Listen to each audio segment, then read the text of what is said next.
Hi, it's Phil Greenough, and we're here today with the next in our series of conversations with industry leaders. Today's focus is on Mitch Tyson, CEO of Advanced Electron Beams and one of the visionaries in the green technology space. I know you spent a lot of time in Washington. You continue to spend a lot of time in Washington. Tell us what's going on there, because everybody knows there's a lot that's happening, and Sure. and put it in perspective for people out there. Well, for me, it's a little like deja vu. When I was in Washington back in the late 70s, energy was a very hot issue. We had the OPEC oil embargoes, and energy was top of everyone's mind. Unfortunately, the oil prices went down. And Ronald Reagan came in and dismantled many of the programs of DOE, and the energy problem disappeared. As long as energy prices weren't expensive and the world was at peace, we kind of put a blind eye to the issue that our oil dependence, our imported oil dependence, continued to rise. So it's kind of strange to look at it back now, and I've now gotten back into it, and not a lot has changed in terms of the problems we faced then and the problems we face now. In fact, in some cases, it's worse. We're more dependent on foreign oil than we then. If you had told me then we would be more dependent, I never would have believed you. But we got distracted on other things. So we're now back to it. In addition, the new factor is the greenhouse gas issue, which there's broad understanding that there is a very serious environmental issue, that our current energy infrastructure is unsustainable the way it currently is. And so we're now seeing new energy going to it. Now, people ask me, well, Mitch, isn't this like last time? In a couple of years, people will forget again. I think a fundamental difference is back then, the disruption that got our attention was caused by a small number of oil exporting countries. The disruption this time is not from oil suppliers. It's from the customers. You have China and India that are coming onto the world oil market, and they're asking for more energy. And they still use a fraction of what we use per capita. But the world energy demand is increasing, and the world supply is not there to cover it. So we see the spike of oil prices. And the current decline is only an artifact of the current economic problems we have. We hope those don't continue. We hope that economic growth will come back, and the demand for oil will increase, and those prices are going back up. This isn't temporary anymore. This is now caused by a supply-demand imbalance that we're going to be living with for the rest of our lives. So I think that there's a greater appreciation for that. With the combination of the new president, Obama absolutely understands the core nature of this issue. With the change in the House and the Senate, and the change in the committee chairmanship, so Congressman Markey's new role, there is a huge tidal wave of action and orientation towards putting in place some of the solutions or initiating the processes to create solutions. So it's very exciting to be in Washington and to see how much effort is going into legislation to move the energy issue forward. I heard Markey 2 weeks ago talk about he was comparing the effort with the cap and trade with Waxman to what he did in the Telecommunications Act, and how the idea took probably 2 or 3 years to really turn into some real action. How do you foresee this cap and trade playing out in terms of the time horizon? Is the sense of urgency shared by everyone? There are a lot of entrenched interests who are going to need to sort of vie for how this thing takes shape. But well, there'll be a lot of political trading to get this thing through. There are some winners and losers in this legislative act, and so I think that they're going to need to make some concessions, because in the Senate you need 60 votes.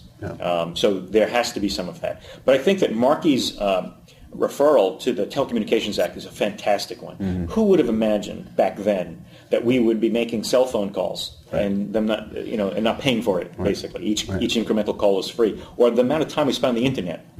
The changes that he made in that legislation then created a revolution of innovation, largely small, innovative, venture-backed startups. Well, the energy infrastructure is almost like big, Ma Bell and big telecom.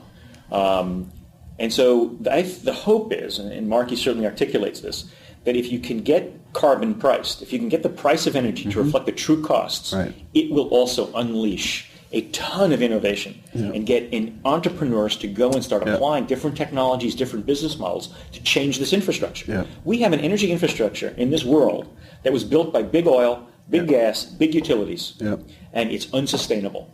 Now, if we're going to change it, I think asking big oil and big gas and big utilities to do the changing is not going to work. I mean, there's a story today in the Times about that very issue of how much do they invest at what rate. And they're quite clear. They're going to lay back and wait and see, and they're not going to go with full force because they have a lot of other things on their agenda. Well, it's the nature of those institutions. That's right. Big institutions are generally oriented towards protecting what exists and improving it, but improving it incrementally. Yeah. It's the smaller company with a radically different technology, with a small e-beam, that can approach the problem and say, wait a minute, I can imagine something completely different. I mean, our company, our vision is to make electron beams a pervasive industrial process. That nobody building a factory doesn't at least think about, hey, can I use electron beams to make this process? In fact, maybe I can design products that work well with an electron beam process.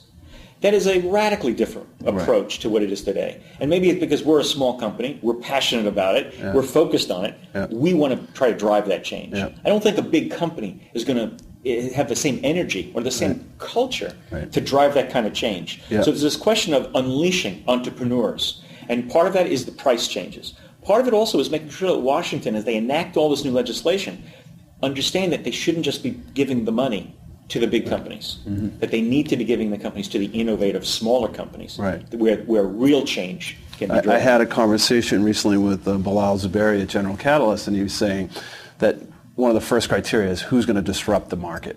And what you're talking about is it's a classic cycle that we've lived through in technology where an upstart can come along and have a game-changing approach. And I mean, that's what we're talking about with AEB, is changing the way things are done.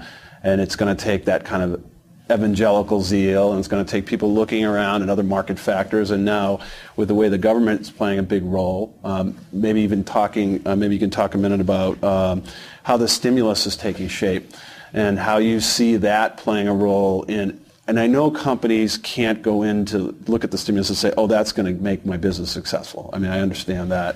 But talk about how this will affect the overall climate for clean green.